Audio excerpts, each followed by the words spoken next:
All right. Excuse me. Try to make this as quick as possible. So right now, looking at Mr. Who's the Boss's iPhone 17 ultimate battery test. We don't care too much about that, but there's something he said in the video that I feel needs to be addressed. Also, when it comes to this battery test, I think he should have included the iPhone 16e, only because it came out after the 16s, but before the 17s.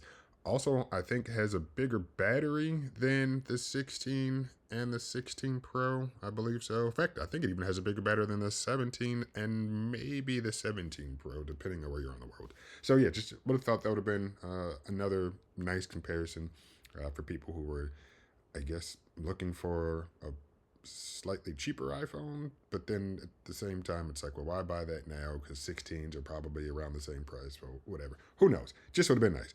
Anyway, what he's talking about, and we have his video, then we have a Hugh Jeffries video, and then we also have a Made by Google video.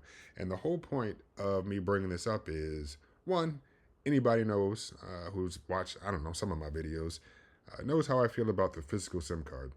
I do accept and acknowledge that it is an old technology. It has gotten smaller over the years, so that is nice. But at the same time, it's still a piece of plastic and metal that sits inside your phone that takes up space. And I could understand why somebody would support the use of eSIM. I do too. I use them all the time, every day. One of my phones at least one of my phones has an active eSIM line on it almost at all times nowadays. But I still have a physical SIM card slot, and I still use them. So let's listen to him, and then we'll listen to Hugh Jeffries, and then we'll do the Made by Google. And I guess the other thing I should say is that part of me making this video and including the Made by Google little snippet is because it's multiple technologies can coexist.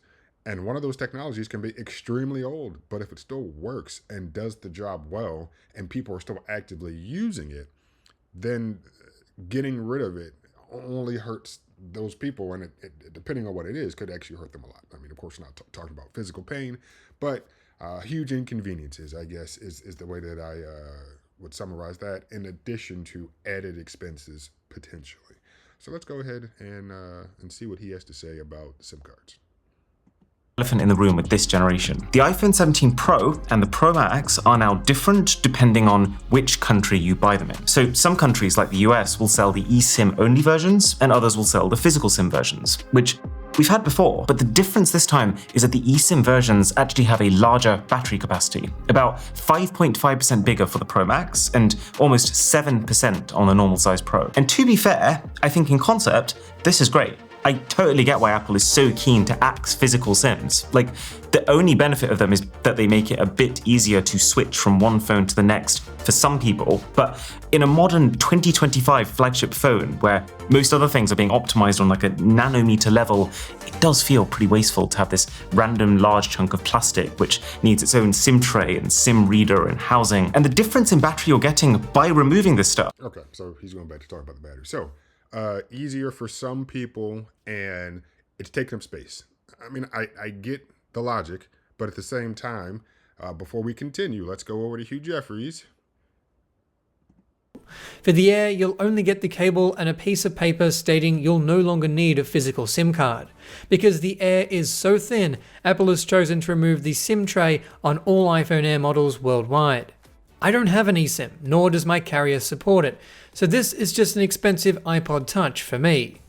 So, yeah, I mean, Mr. Who's the Boss, Aaron, is speaking from his experience. Also, it probably doesn't affect him. I'm sure he's probably fine just using eSIM stuff. And I'm saying maybe that's not true because the phones offered where he lives still do have physical SIMs, of course, not including the Air. So maybe he's just saying, well, I could see why they get rid of them. However, it doesn't actually affect me, but I'm still going to talk as if I support exactly what they're doing. And the way I view it, because he said easier, which of course always isn't the case. And, to I guess, speak about what I have going on over here, I have, of course, all my Android devices have physical SIM cards. And I bought an iPhone 16 that was made for this country, and it does not have one.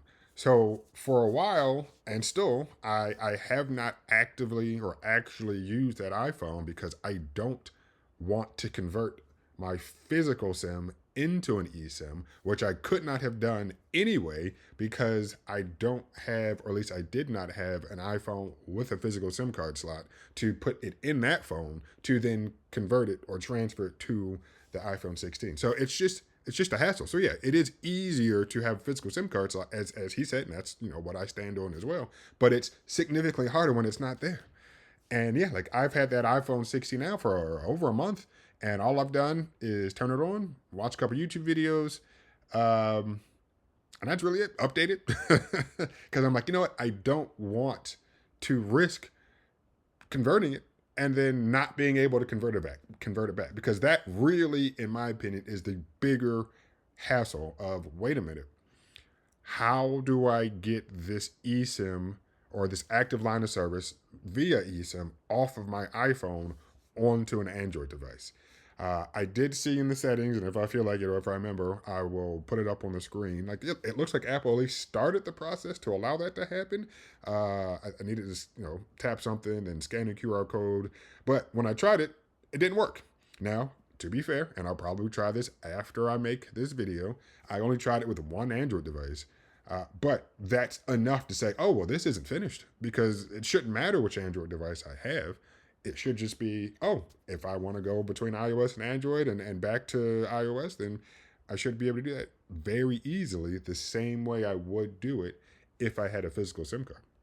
So, yeah, I just disagree with him fundamentally when it comes to, oh, well, he understands and, it's easier that just no. Both technologies have and can continue to coexist.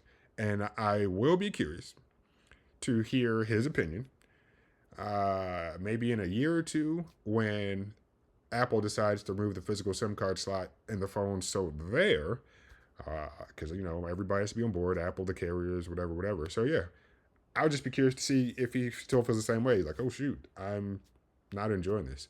So I know I complain, and that's fine. And all I would say, lastly, with regards to this particular point, is that I will stop complaining when it is seamlessly easy to move between not only devices, but also platforms. So iPhone to iPhone, Android to Android, but then also between iOS and Android. Then I'll stop complaining. And, actually one more thing I will say, because it's not seamless. So with the physical SIM card slot, yeah, boom, you pop it out, put another one. And that's it. Don't have to contact the carrier, don't have to do anything. It's super easy. Sometimes, yeah, if you're swapping eSIMs between the iOS devices, boom, just put them next to each other, not a problem. Same thing with some Android devices, but then the carrier has to support eSIM, as Hugh Jeffries pointed out, and then also the carrier support eSIM transfer depending on how you're trying to do it, which might just sound like I'm just speaking words, which I kind of am. But it's just not as smooth of a process as it could be or as it needs to be in comparison to, oh, I have this physical piece of plastic and metal. I can put it in any phone. And that's it. Now, the other thing he mentioned in terms of size, and here it is just with, of course, you go to Apple's website here in the US, it talks about dual eSIM. I'm still confused about what it means when it says stores 8 or more. So do I have to store 8? Of course not. But it's just 8 or more. Sure, okay. But the other thing that he did mention is he was talking about space. And things are configured at a nanometer level, blah, blah, blah, blah, blah. All right. In an iPhone, I could kind of halfway see that logic, where at the same time, I have to say, well, clearly Apple's okay not doing this everywhere because the phones where he lives still have physical SIM card slots. There's the space in the phone for it. That's it. But on the iPad, there's definitely space in the iPad, and they still removed it. So it's not just about, we're running out of space. It's no, you have enough space. This year in the iPhones, yeah, good on them for actually making the battery bigger in the places where it's eSIM only, because the last 3 years, it's just been a piece of plastic. That's all it was, just a piece of plastic occupying the space where the physical SIM was.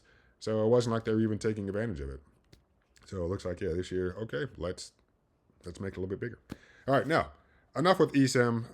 Yeah, it sucks that depending on where you are, here included, you only have eSIM, but whatever. But at the beginning, I said, hey, two things can coexist, even if they're technically achieving the same thing. So eSIM, physical SIM can coexist. The other thing, which I've complained about many times, is the fact that these companies remove headphone jacks.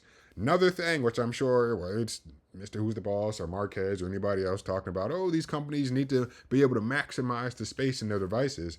Man, these iPhone 17s are massive. Okay, they could fit a headphone jack in there. Not saying that after however many years it's been gone since the iPhone 7 that they're just going to miraculously bring it back, but space isn't really an issue. It's, hey, let's take this universal jack away, one that works with all headphones. Headphones that were made, I don't know, 50 years ago will still work if you plug it in.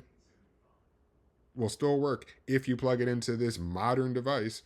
Let's remove that. And then, let's also sell you these expensive AirPods.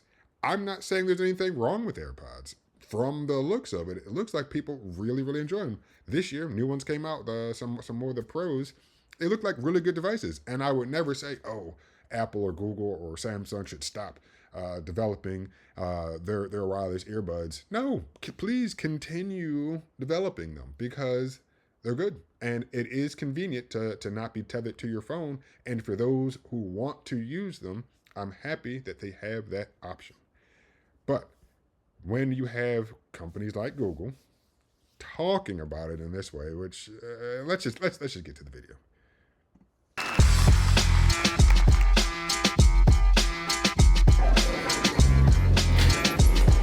So what's your take? We should not be bringing back wired headphones. 100. So, and I guess I just need to preface that this year's Google made by Unpacked is Samsung, right? So this, just whatever it was called. That was back in August, I believe. You have so many people speaking who just aren't qualified or who are not the appropriate people to be talking about stuff. No offense to this man. Subway takes, never seen him before, but excuse me, clearly somebody, which is why he's on this. And this lady talking about, we should not be bringing back wired headphones. They should have never left, and technically they haven't. It's just that particular jack left, and now you have to either use a Lightning or a USB-C dongle or pair of headphones to connect to your device. So let's continue listening to these people that kind of suck, in my opinion. They don't look good. They Don't care. If you don't think they look good, don't use them. dare I say sloppy. When they stopped being free, we should have stopped having them. Whoa, what kind of logic is that? They're not free, so that makes 0 sense. Literally 0 sense.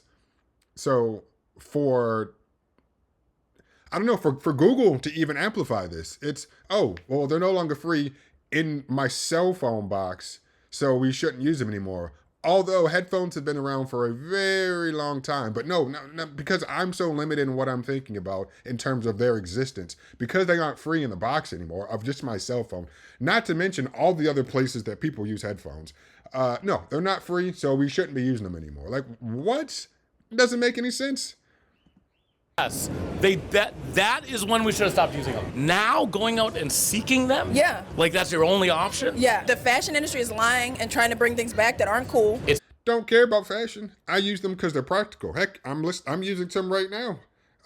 Because I don't want to use Bluetooth when trying to record and listen to the audio through YouTube. I just want a wired cable. It just makes things easier. Heck, they're using a wire right now. Why isn't that wireless? Why isn't that microphone wireless? I don't understand. They're hypocrites. They are hypocrites. Is that part of the joke? Am I not in on the joke? I don't understand. But they're using a wire right now. Fashion. But let's bring manual windows back. Yeah, might as well. If And we're this bringing is- wires back, bring what? And this is where people just like it's stupid. Like, Bluetooth and wired headphones can coexist. In a car, powered and manual windows cannot coexist in the same vehicle. So no, and with manual windows, it's you're cranking it, cool. Power windows were just a clear superior upgrade. I mean, it was just, oh yeah, I can just press a button and it works. Yes, unfortunately, sometimes the motor gives out and you have to repair it. I mean, that's just part of electronics in general. But no, I don't see any downside to getting rid of manual or manual windows or manual locks. This makes things way more convenient. But when it comes to wired versus wireless headphones, there are differences and similarities. But at the same time, regardless of what they are, they can coexist, or the option to use them can coexist on the same device. Yes, your phone has a Bluetooth radio.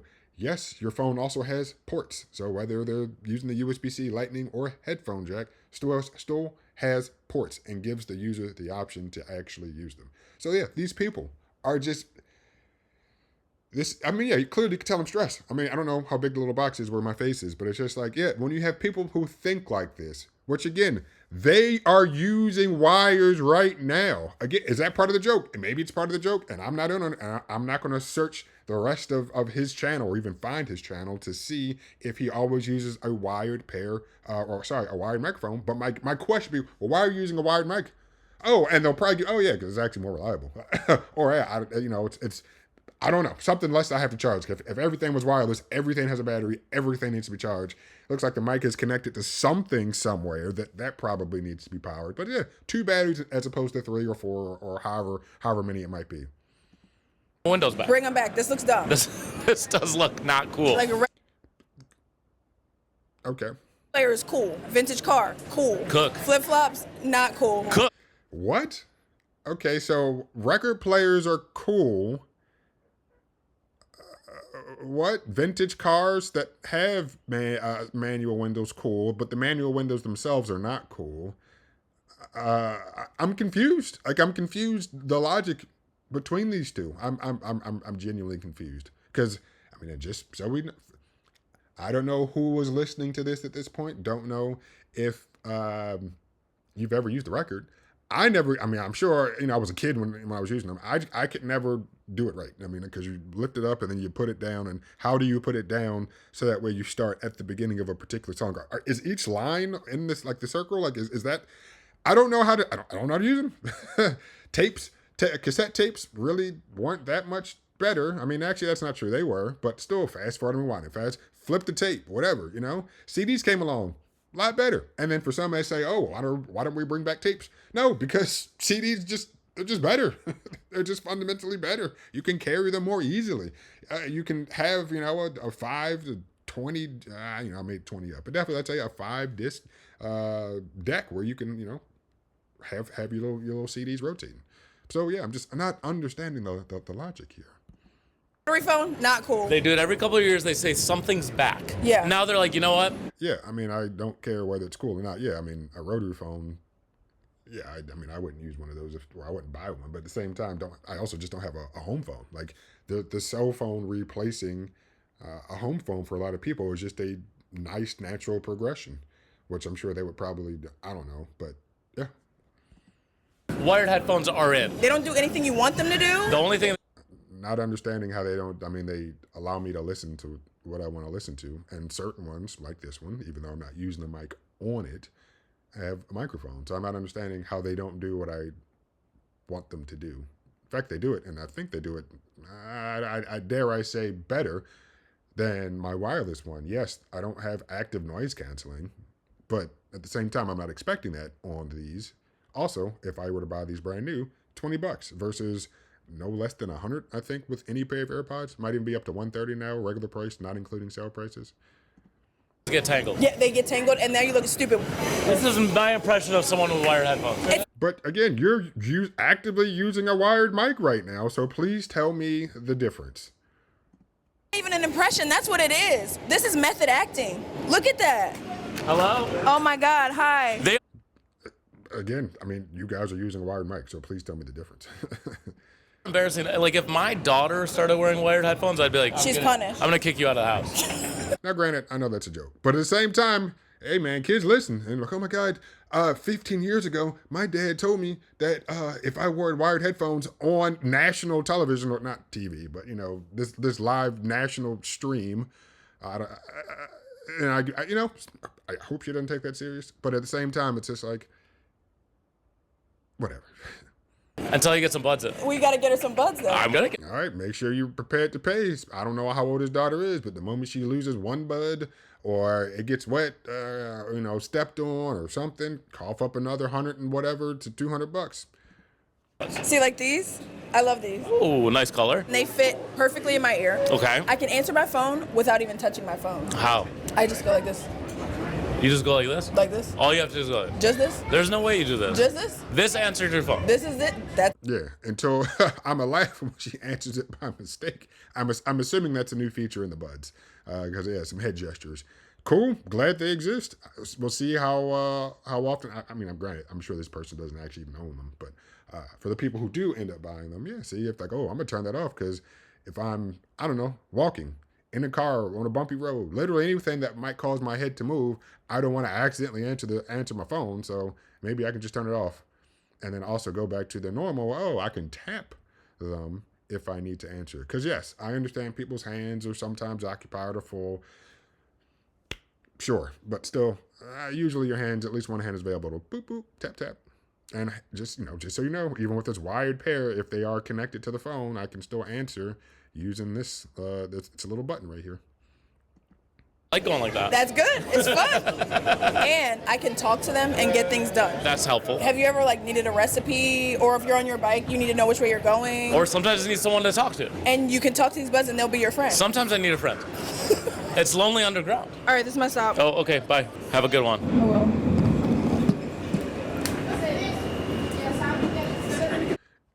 And then I'm just like, thanks, for including this, Google. But how long was this dude sitting here? Was he sitting there the whole time? Because the train didn't stop. So it wasn't like he just got on the train because this is her stop. So I'm just like, all right, come on.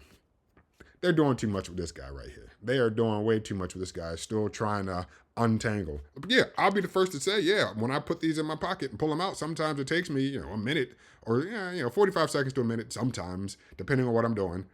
Because sometimes it's 10 seconds, whatever. But yeah, sometimes they are tangled up and you have to unravel them. But ain't nobody gonna be sitting there for this long. Funny, Google. Funny.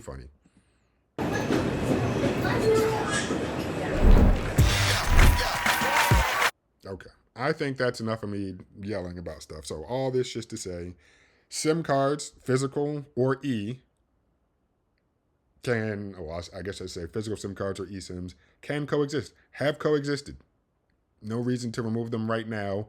I'm okay with them being removed, physical ones, once the transfer process between devices and platforms is seamless, to the point where it's as easy as it currently is when using a physical SIM card. When it comes to Bluetooth headphones, I'm happy they exist. I use them all the time, but I also use wired headphones. They too can coexist. Did for a long time, and still can, because some devices, like this laptop, has a headphone jack, also has USB-C ports if I have USB-C headphones, also has a Bluetooth radio. So if I want to use Bluetooth headphones, I can. No reason for them to not be able to coexist. All right, I think that's enough.